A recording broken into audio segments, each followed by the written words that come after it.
औज़ुबिल्लाहि बिस्मिल्लाहिर्रहमानिर्रहीम। अस्सलाम वालेकुम नाज़रीन। अशरफ आसमी एडवोकेट आपकी खिदमत में हाज़िर।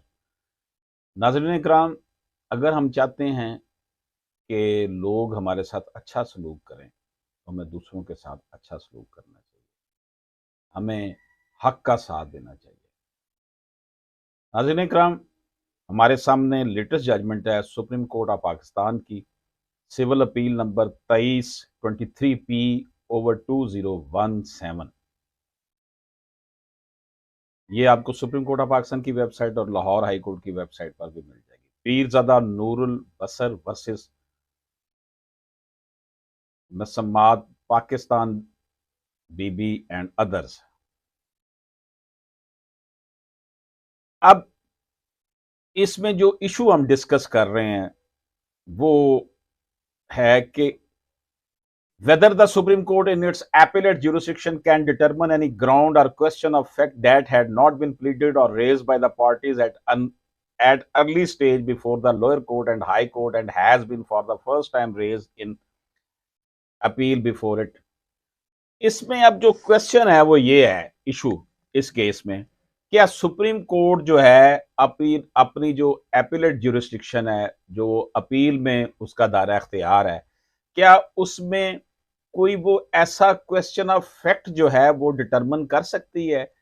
इस क्वेश्चन ऑफ फैक्ट को जो फ्री कैन है उन्होंने लोअर कोर्ट्स में, डिस्ट्रिक्ट कोर्ट्स में, हाई कोर्ट्स में अपनी प्लीडिंग में, अपनी एविडेंस में कहीं भी जो है पहले रेज ना किया हो। गोया के क्वेश्चन ये है कि ऐसा क्वेश्चन ऑफ फैक्ट, ऐसी कोई हकीकत, ऐसा ऐसी कोई ग्राउंड, ऐसा कोई स्टांस, ऐसा कोई मौकफ जो फ्री कैन ने लोअर फोरम पर, ट्रायल कोर्ट में, एपीलेट कोर्ट में, second appellate court, high court में, कहीं भी अगर अपनी प्लीडिंग में, अपनी एविडेंस में, रिटर्न स्टेटमेंट में, प्लेंट में कहीं भी पहले रेज नहीं किया, तो क्या सुप्रीम कोर्ट जो है ऐसे किसी ग्राउंड को, ऐसे किसी क्वेश्चन ऑफ फैक्ट को डिटरमिन कर सकती है या नहीं? This is the question. इस अपील में जजमेंट सिंगल जज पेशावर हाई कोर्ट में जो पास हुई उस हवाले से बात हुई है। तो जनाब हम अपने इस क्वेश्चन का जवाब लेते हैं। Honourable supreme court of Pakistan ने क्या कहा है? This is settled law that this court in its appellate jurisdiction would generally not determine any ground or question of fact that had not been pleaded or raised by the parties at early stage before the lower court and high court and has been for the first time raised in appeal before this court। Honourable supreme court अपने फैसले में लिखती है कि ये एक settled law है कि सुप्रीम कोर्ट ऑफ पाकिस्तान अपने अपील के दायरा अख्तियार में ऐसे किसी क्वेश्चन ऑफ फैक्ट को, ऐसी किसी ग्राउंड को, ऐसे किसी मौकफ को, ऐसे किसी स्टांस को जो है ना वो आम तौर पर उनको जो है वो नहीं देखती, जो कि नीचे लोअर कोर्ट में या हाई कोर्ट में डिटरमिन होने चाहिए थे। अगर वहां पर रेज नहीं किए गए तो फिर सुप्रीम कोर्ट आमतौर पर ऐसे क्वेश्चन ऑफ फैक्ट या ऐसी ग्राउंड को नहीं देखती। ये है जनाब जवाब। The appellant has no right to raise an absolutely new plea before the court and seek a decision on it, nor could such plea be allowed to be raised as a matter of course or right on the pretext of doing complete justice।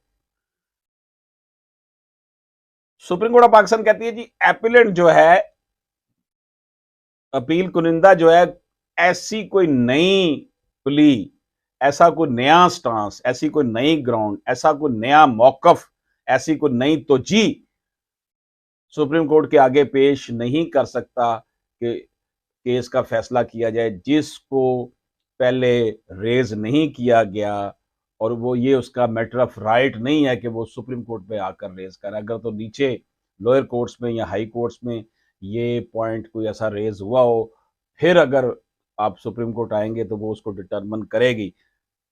वैसे उसको consider नहीं करेगी।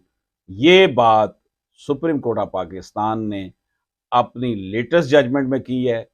इस judgement में जो है उन्होंने वाज़े तौर पर कहा है कि जनाब, अब इसमें यह कि briefly stated the facts of the case are that respondent Musammat Pakistan Bibi, ये खातून का नाम है Pakistan Bibi, was married to one Noor Mohammad Khan in the year 1967। 1967 में पाकिस्तान बीबी की शादी नूर मोहम्मद से हुई। She filed a suit on 23/12/1998 seeking declaration to effect that she is the owner of suit property measuring 122 kanal 5 marla situated in मोजाज गमटी तोलक्का and किला शेर पाओ तहसील तंगी थ्रू डॉवर डीड डेटेड 9/4/1967। उसने कहा जनाब मुझे डिक्लेयर किया जाए क्योंकि मुझे ये जो ज़मीन जिसका मैंने जिक्र किया 122 कनाल मुख्तलिफ मौज़ूआत में है, ये मुझे एज ए डॉवर मुझे बतौर हकमैर दी गई थी, ये डिक्लेयर मेरे नाम के साथ की जाए। And defendants have nothing to do with suit property, और जो डिफेंडेंट है उसका शोर उसका उसका इसके साथ कोई ताल्लुक नहीं है। She also sought correction in the revenue record and sought permanent injunction against the defendants not to interfere in the possession of the plaintiff। उसने कहा जनाब कि मुझे रेवेन्यू रिकॉर्ड में भी इसको ठीक किया जाए इंतकालात वगैरह में, और मुझे परमानेंट इंजेक्शन भी दी जाए, स्टे भी दिया जाए कि मेरे इसमें कोई इंटरफेयर ना करे। अब it was averred by the respondent plaintiff that her marriage took place with Noor Muhammad Khan, predecessor in interest of the defendant number 1 to 9 in the year 1967. At the time of nikah, the said Noor Muhammad transferred the suit property being honor in the name of plaintiff। तो कह रहा था जी मेरी शादी जो हुई 1967 में और निकाह के वक्त नूर मोहम्मद ने मेरे नाम ये प्रॉपर्टी एज ए हकमैर लगा दी। She also claim that after the nikah and dower she became full owner of the suit property and also took possession. उसने कहा जनाब निकाह के बाद और हकमैर तय होने के बाद वो इस प्रॉपर्टी की फुल मालिक बन गई और उसने इसका पोजेशन भी ले लिया। But being a pardanashin lady she was unaware that the dower deed is not incorporated in the revenue record. उसका कहना था क्योंकि वो पर्दानशीन लेडी है, उसका बाहर आना जाना नहीं है, उसको इतनी अवेयरनेस नहीं है, तो इसलिए उसको ये पता ना चला कि इसका रेवेन्यू रिकॉर्ड में इंदराज कराना था, पटवारी के पास इसका इंतकाल करवाना था। It was further averred that the defendants are taking benefit of the wrong entries in the revenue record and transferred certain property in their name. उसका कहना था जी डिफेंडेंट्स जो हैं, जाहिर है वो नूर मोहम्मद के रिश्तेदार होंगे या आल औलाद होगी या उसने कोई और शादियां की, कोई वट एवर, डिफेंडेंट्स ने कुछ प्रॉपर्टी अपने नाम लगवा ली जिसका मुझे पता नहीं चला। उन्होंने इसको इनहेरिटेंस म्यूटेशन के तौर पर अपने नाम करवा लिया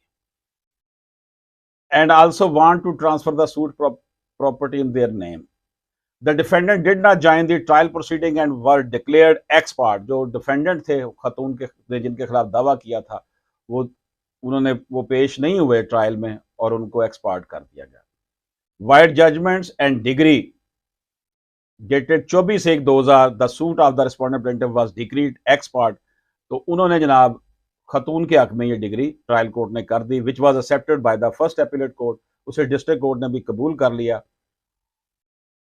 and remanded the matter back to the trial court with the direction to give an opportunity of hearing to defendants. अब एपीलेट कोर्ट में जाके डिफेंडेंट ने एप्लीकेशन दी कि जनाब हमें भी सुना जाए, तो एपीलेट कोर्ट ने डिग्री को एक्सेप्ट कर लिया था, लेकिन उसने कहा जनाब जब ये आ गए हैं तो रिमांड किया केस के वहां जाकर इनकी भी सुनी जाए, इनसे भी जवाब लिया जाए और एविडेंस ली जाए।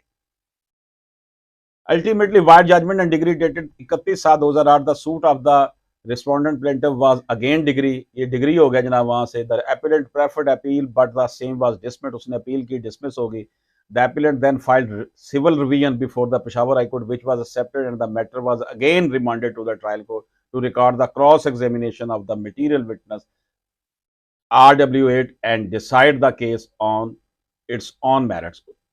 उन्होंने कहा जनाब दोबारा अपील कर दी कि क्रॉस एग्जामिनेशन जो है वो PW5 से PW7 पर होना है।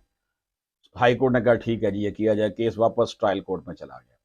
Being aggrieved, she challenged the same before the first appellate court, but it also met the same fate.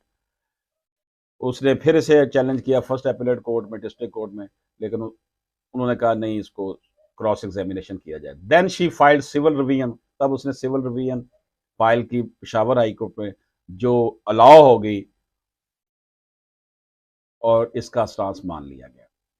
At the very outset, learned counsel for the appellant contended that the respondent number 1 has claimed the property as dower, but instead of seeking her remedy before the family court, she has filed the civil suit which was not maintainable. देखा जनाब, ये उसने civil suit कर दिया, उसे तो family court में जाना चाहिए था। Contends that the nikahnaama was not authenticated document because neither any oral nor documentary evidence has been produced by the respondent plaintiff in the disregard. उसने कहा जनाब इसने कोई डॉक्यूमेंट्री एविडेंस नहीं दिया। मतलब ये है कि ये केस सिविल कोर्ट में नहीं आना चाहिए था, फैमिली कोर्ट में चलना चाहिए था, इसकी ट्रायल कोर्ट फैमिली कोर्ट होनी चाहिए। On the other hand, learned counsel for the respondent number 1 defended the impugned judgment by stating that the learned high court has passed a well-reasoned judgment which is based on correct appreciation of evidence available on the record, therefore the same needs to no interfere. देखा जनाब, high court already इसको करार दे चुकी है कि जो फैसला हुआ है ठीक हुआ। अब अदालत कहती है जनाब, this case has a chequered history, there is no denial to this fact that the matter is lingering on since 1988। तो जनाब एक लंबी दास्तान है ये, 1998 से ये केस लटका हुआ है। And it was thrice remanded back to the learned trial court. 3 दफा ये ट्रायल कोर्ट को रिमांड किया जा चुका है। इट वाज थ्राइस रिमांडेड, ठीक है जी, ड्यू टू वन रीजन और the other. In the first 2 rounds the suit of the respondent plaintiff was decided in her favor and the same was decided. पहले जो 2 round थे उसमें खातून के हक में फैसला हो गया। It was in the 3rd round that the London trial court dismissed the suit of the respondent plaintiff, which judgment was upheld by the London appellate court. दूसरी में जो है वो खातून के खिलाफ फैसला गया। Probably it was due to this reason that the London High Court has threadbare examined the evidence to find out as to what was the reason that the London 2 courts below in the instant round of litigation have decided the case against the respondent plaintiff. It was the case of the respondent that she is honor in possession of the suit property through dower deed dated.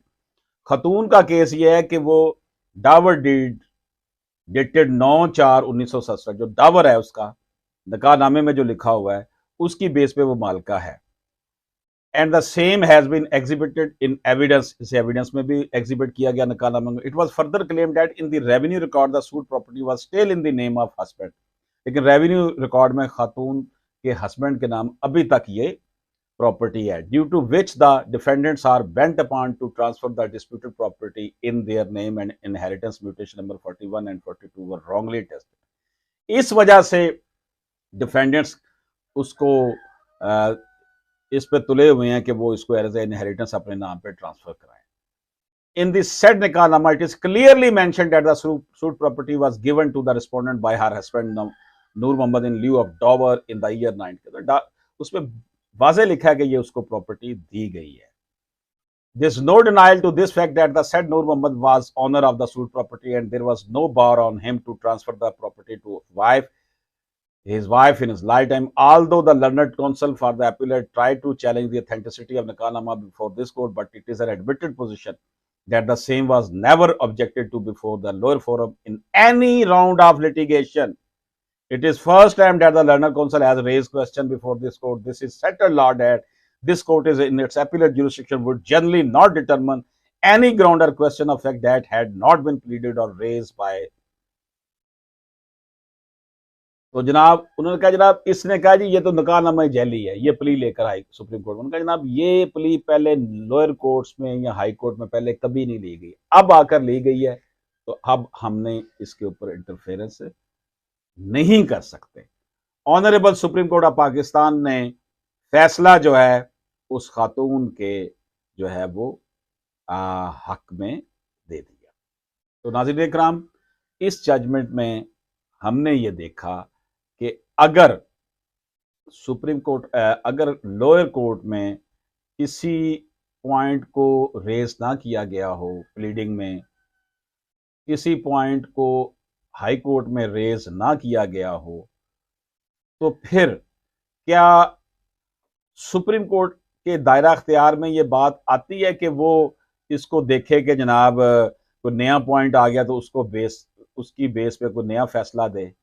इस हवाले से honourable supreme court of Pakistan का कहना है कि हम इसमें जो है वो किसी किस्म की दखल अंदाजी नहीं आम तौर पर कर सकते। जब वो पॉइंट अगर नीचे नहीं उठाया गया तो अब क्यों उठाया गया है, इसलिए उस खातून के हक में ये फैसला हो गया और कहा गया कि अब आप निकाहनामे की ऑथेंटिसिटी यहाँ आकर उसे चैलेंज कर रहे हैं, पहले क्यों नहीं आपने की।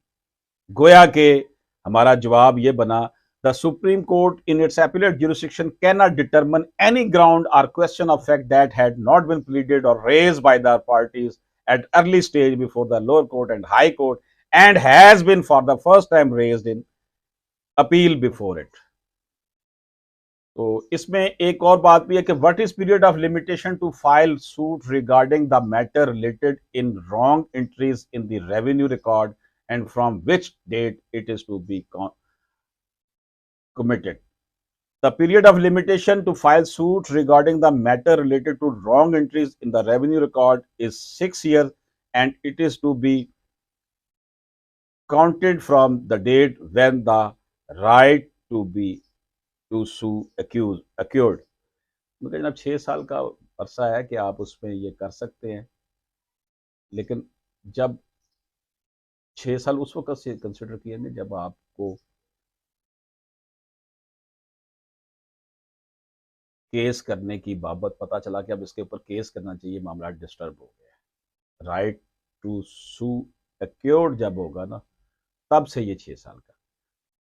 बहरहाल ये इसी से जुड़ी हुई एक बात थी जो मैंने आपकी खिदमत में पेश की। नाज़रीन किराम, हम जो ये वीडियोस बनाते हैं ये लेटेस्ट जजमेंट है, अभी ये किसी जर्नल में पब्लिश नहीं हुई PLD वगैरह में, लेकिन हम इसे सुप्रीम कोर्ट की वेबसाइट, लाहौर हाई कोर्ट की वेबसाइट से सर्च करते हैं और आपकी खिदमत में पेश कर देते हैं। कोशिश यही होती है कि बेहतरीन से बेहतरीन मटीरियल आपकी खिदमत में पेश करने की कोशिश करें। बहरहाल गलतियाँ कोताहियाँ हर इंसान से होती हैं। अल्लाह पाक से दुआ है कि अल्लाह पाक हमें ईमान के साथ इस दुनिया में रहने की तौफीक अता फरमाए और ईमान की मौत नसीब फरमाए। इजाज़त दीजिए, अल्लाह हाफिज़।